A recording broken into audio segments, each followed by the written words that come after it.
তোমরা এই জেনারেশনের ছেলে মেয়ে হয়ে কিভাবে এরকম ভুল করো আমি বুঝতে পারি না।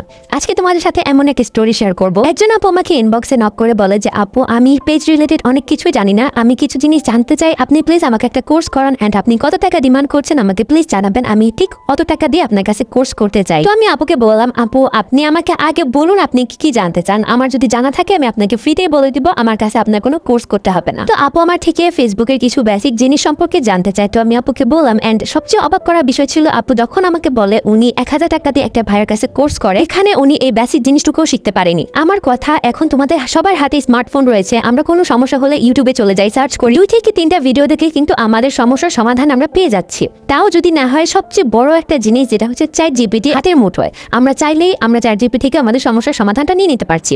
কিন্তু তোমরা এই জেনারেশনের ছেলে মেয়ে হয়ে তা না করে তোমরা চলে যাচ্ছ একটা আননোন পারসনকে কিছু টাকা দিয়ে কোর্স করার জন্য। তোমাদের সাথে এই স্টোরিটা শেয়ার করার একটাই কারণ তোমরা জানো এই বোকামিটা না করো।